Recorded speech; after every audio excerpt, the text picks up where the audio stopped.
Now let me now go to yet another legend, if I may say so, in systems thinking. Teacher to many of us in the room. Actually, I counted, and I think I counted at least 15 bus of your students, of remote students, and probably I would count thousands of references in the papers. Professor Buzz Holling, father of the resilience adaptive system theory, director of IIASA, one of the directors of IIASA, and we are privileged to have you here to share with us your views. Thank you,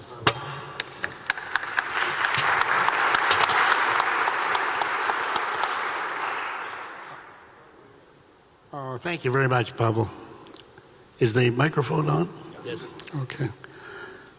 Yes, I was here 40 years ago with Bill Clark and another very, very fine systems analyst who since died, Dixon Jones.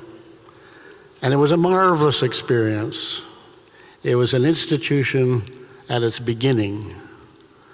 And it was an inventive institution because Howard Rafa, the then director, introduced the most ebullient variety of people of great consequence who were savagely interested in experimentation, and at that time also trying to build the bridge between East and West. There were people like George Danzig, who Cy was mentioning a while ago, Charling Koopmans, Nobel laureate economist, Howard himself. So Bill and I and Dixon laid out our wares in front of them and said, which interests you, because we want to learn from you. And out of that came a whole sequence of wonderful collaborative enterprises and work from which we learned, and we think they learned as well. Out of that work came some years of both theoretical work, mathematical, but also applied work. Efforts to use the ideas that had developed in real-life examples of resource or environmental crises around the world. We ended up, I suppose, with, it must have been at least 100 different examples that we worked on over the years in Australia and Canada, the United States, and Europe. And out of that, and the goal was to go the full range through the systems analysis, the modeling, the communication amongst the stakeholders, eventually alternative policies, and the implementation of those policies in the real world. The first phases are trivially easy to do now, not then, but now. The one that was most difficult was moving from the recommendation into the implementation, where it encountered the political reality. Perhaps in 5% of the cases, maybe 10, it actually moved that full line into political recognition and implementation. I think that's a common experience. It was a surprise to us that we could go as far as we could, but it's still a challenge how you make that bridge from understanding, explanation, into implementation. The biggest block, in my mind now, is not in systems analysis in the narrow sense, at least. It's in that issue of how to bridge between, let's say, the knowledge-based people, the stakeholders of various kinds, the voters, business, and politicians. There's advances in all those, but the advances towards politics of a national scale, I would say, maybe subnational scale, has been lamentably weak. In 2008 came the economic collapse. And now we're in a process of understanding how to make that change now in the face of the stupidities of the past economic history. Two things happen, and these are universally evident. One, vested interests powerful vested interests rigorously oppose and stop ameliorative policies to get implemented. And that's a protracted period of warfare. That's where we are now. Except that behind the TV screen, behind the obvious images, there's a host of experimentation, a host of people, more and more now using the internet, experimenting, and explicitly experimenting to discover new ways of doing and living. The Resilience Alliance, which we formed as an experiment itself 12 years ago, has been deeply involved in that. And I've got involved in a wonderful experiment, and that's what I'll bring my remarks to a conclusion about, which is done with a wonderful man named Eddie Carmack. Now, Eddie is Canada's noted oceanographer who has been involved on the icebreakers monitoring the Arctic, the three oceans of our Arctic, from the North Pacific through the Arctic Sea to the North Atlantic, monitoring from icebreakers. And each year, 2 icebreakers come up, measure every damn thing they can along a repeated trajectory. Twice a year they do this. Now he's retired, and he's searching for a way to augment that scale of discovery. The ice is disappearing, acidification is increasing, freshwater pools of water appear. Climate change is occurring and dramatically manifesting itself in the Arctic.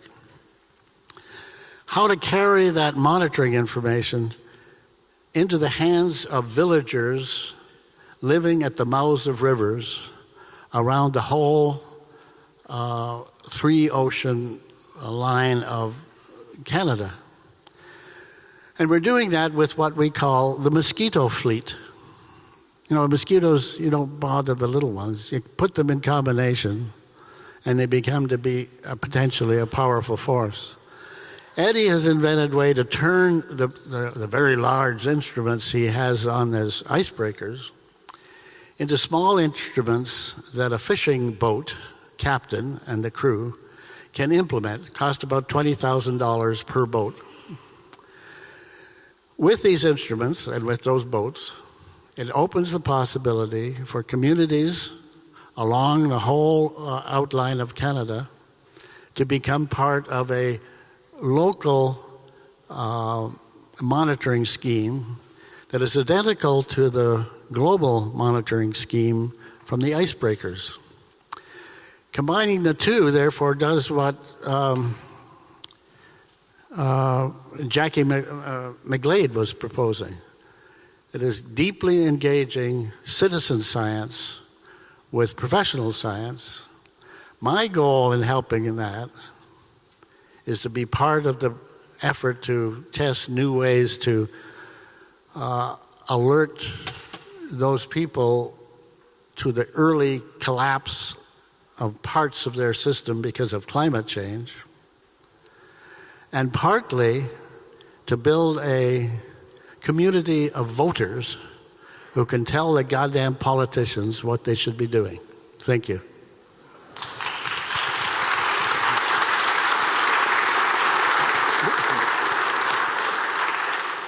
Thank you, Bas. Bas, could you tell us, what do you think, if you look around and about the discussion in the system analysis, what is the percentage of Bas in the system analysis? Is it a buzzword, is it Bas, or is it system analysis? The good things about that I found about systems analysis was to tell you what you don't study. And the eminent, the total sort of profound conclusion we came to from all our work is not that it's how to get such approaches applied to the known data, not even how to adequately and appropriately deal with uncertain data, Rather, the central issue was that in all these systems, there's an inherent unknown. Some of it is an unknowability. The only way you can deal with that, besides mobilizing the known, all the uncertain studies and whatnot, is to monitor. Monitoring is an expensive proposition. As I was referring to in the mosquito fleet, which will end up being the whole of the Arctic and the shores of Canada, that will be basically fairly inexpensive because of the way it's done. But it's the hardest thing to persist within a political system that has a 4-year time horizon. We have been seeing the degradation of data availability around the world. Right? Thank you very much. Let me now turn to yet another, if I may say, legend, and then I will stop with legend, because they are legendary anyway. Professor Janusz Kindler. From Warsaw, from Poland, of course. You may know that Poland has been one of the very important members of IIASA, founding member. And I think Janusz has been working there at a time where IIASA was tackling water. And then IIASA stopped to tackle water, and IIASA starts again. So maybe you can tell us about how you did it at the time, and what are the lessons for the future of water at IIASA? Thank you very much, Pavel. When I was entering this wonderful conference hall, I've noticed a poster. You can also see there, it's IIASA produces data, models, research tools, referees, scientific literature, policy relevant literature. But I think that among the IIASA most valuable products are individuals who are at a certain point have to leave the institute, and they try to apply in the real world the approaches, tools that they have learned at the institute. I stand here as a humble example of such a product, and I feel it very strongly that my years at IIASA played an extremely important role in my formation and in broadening my interest, and I have learned here very much. I, as Pavel said, joined the IIASA in '73 when I participated in the first IIASA water seminar led by Mike Fearing, a distinguished professor from Harvard University, who passed away, unfortunately. The Schloss was still under reconstruction. We have met in Baden, and there was a Professor Lotov from the Soviet Union, deputy to Howard, and we were thinking what to do next with the water project. And I have worked till '83. It means under 3 directors. First Howard, second Roger Levian, and here present my neighbor Baz Holling. I thought I would try to divide my short intervention into 3 parts: yesterday, today, and the future. Of course, you see, after 1.5 days of this conference, actually talking about the past, it's not an easy task. So much happened, so I can tell a few things which might be of interest. The water project initially, we had global projects and regional projects, 2 main categories, and water was in regional category. What sounds now, in the era of climate change and adaptation, etc., sounds impossible, but it was like that.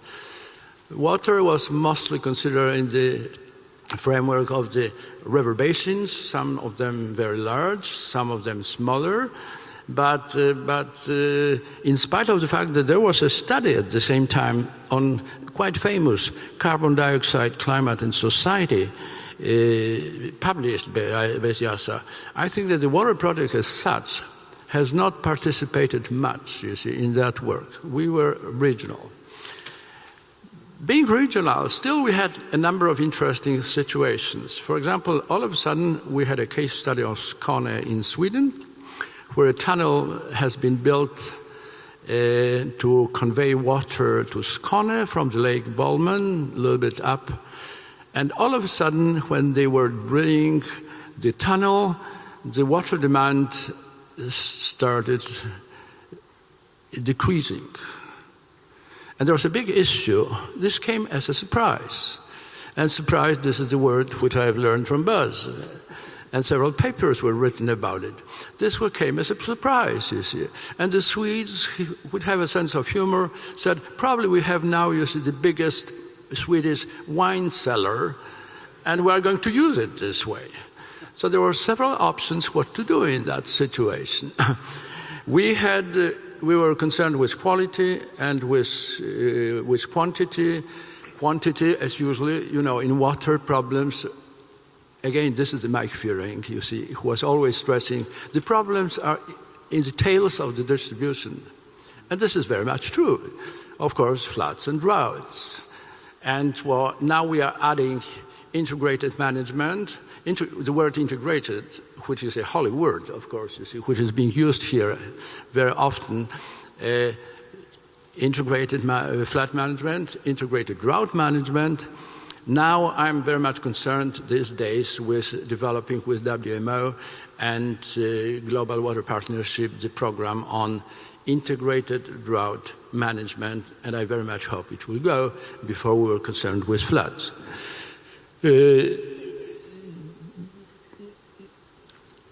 Few words about the past.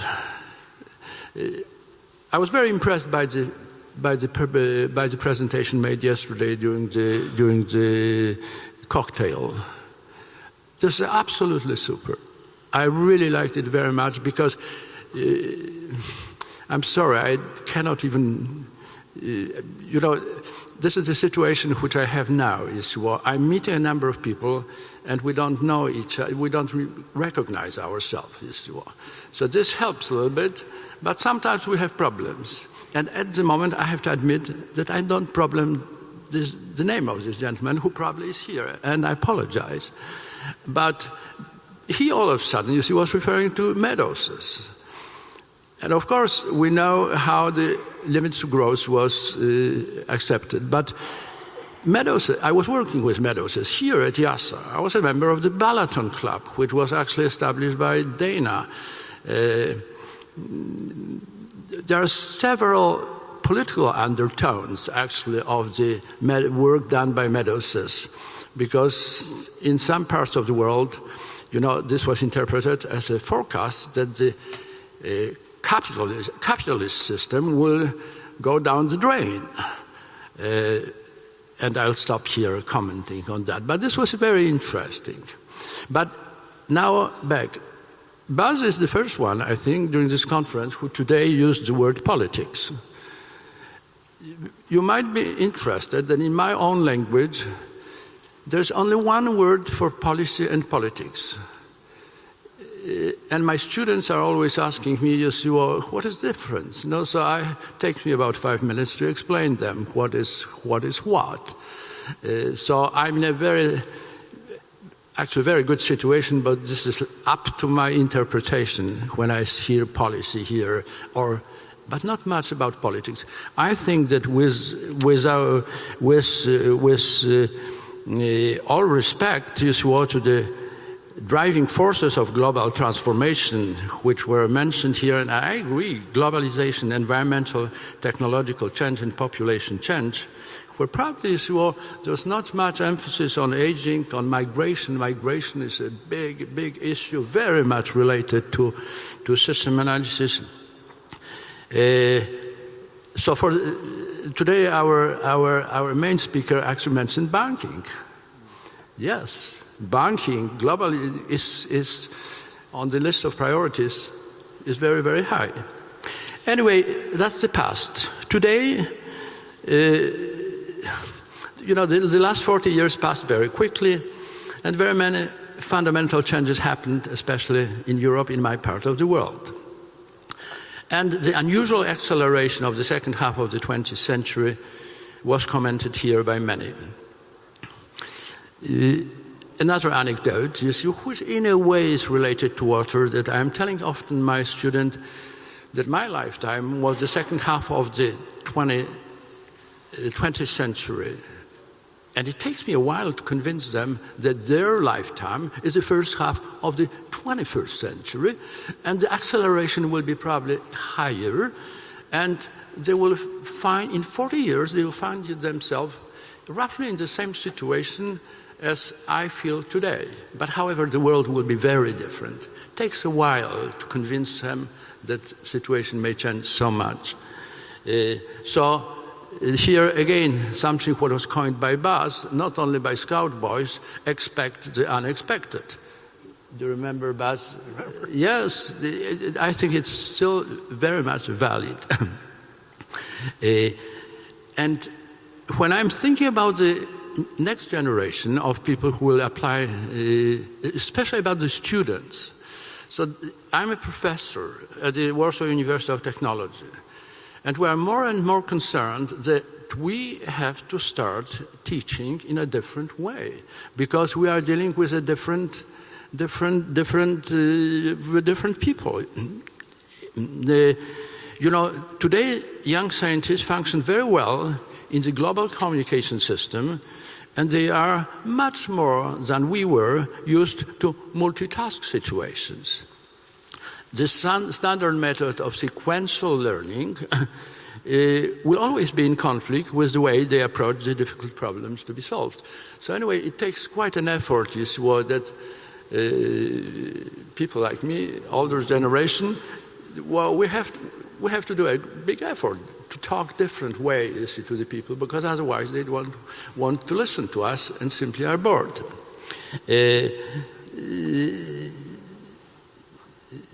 Future, how much I can say? I think so much was said here about the future. I'm delighted to hear that... Maybe you can tell us, Janusz, about the water. Is the future of IIASA okay? Is it grey? Is it... No, future of IIASA is absolutely bright. Bright. I think this is what deserves thanks to Janusz. I have no doubts about it. Well, honestly, I think that this conference, I was here 5 years ago, you see, when there was the 35th anniversary of IIASA.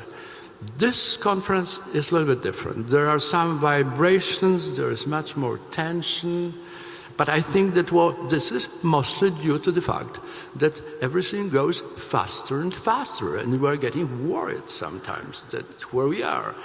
But so certainly IIASA has a bright future, and I very much hope that water project, maybe not water alone, now it's food and water, maybe energy should be added. Exactly. Maybe it should be multitask, water. It is already multitask. Thank you very much. Thank you very much. Thank you for this bright future statement. Thank you very much.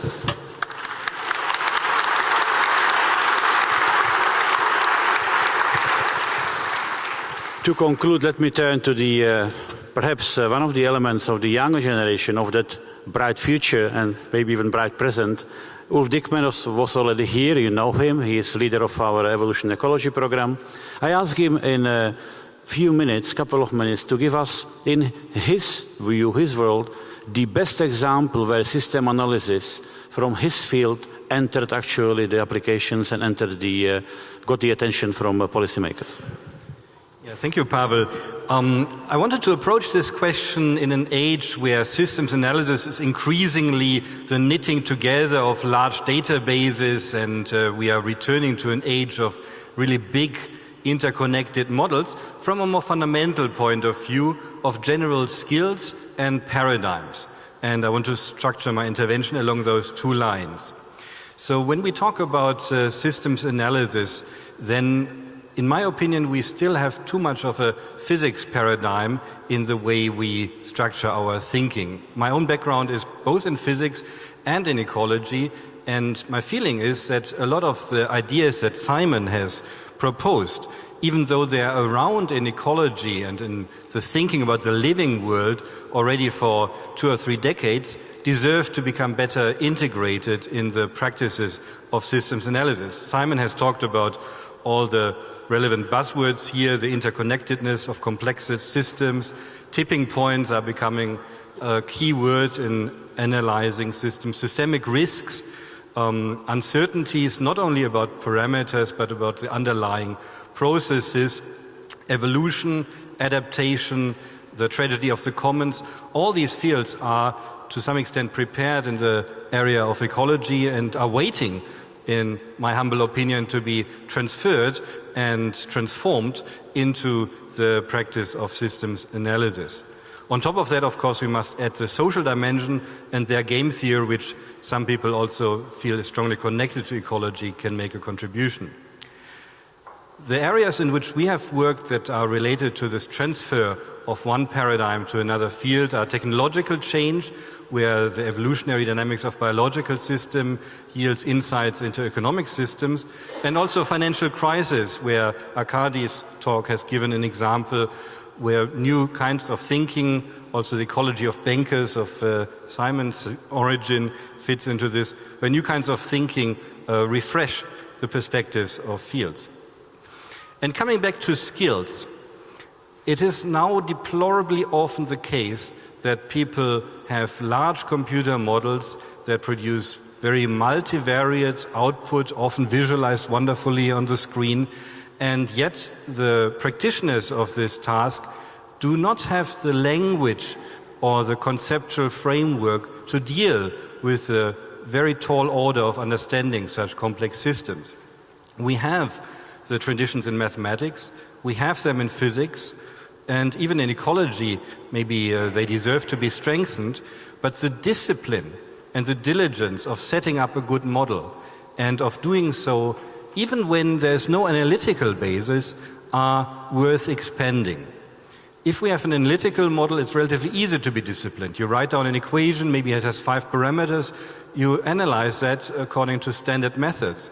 If you couple together 100 rules in a 100-dimensional state space, this discipline is easily lost.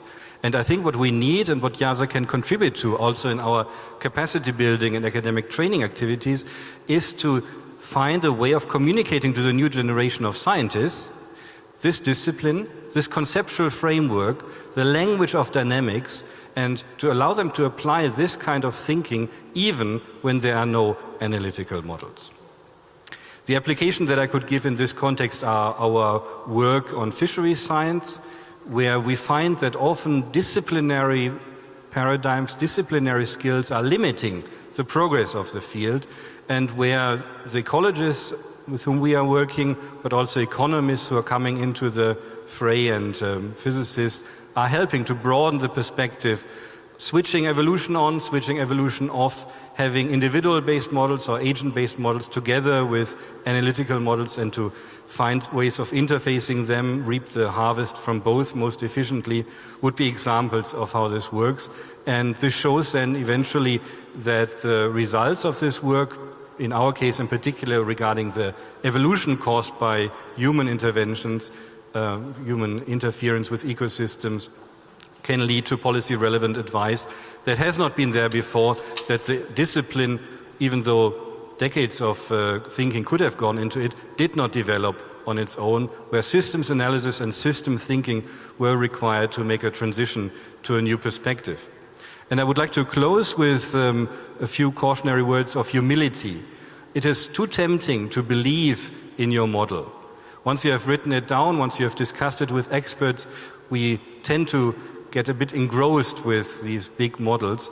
And in this context, people use the word simulation rather generously. We are simulating nature, we are simulating a system. I would caution against that. Often we are not really simulating nature, we are not really simulating a particular system to the extent we might delude ourselves we do. We are asking questions. What are the consequences of particular assumptions? And I think with this humility we do better system analysis than with an overconfidence derived from large interconnected models. Thank you. Thank you, Ulf.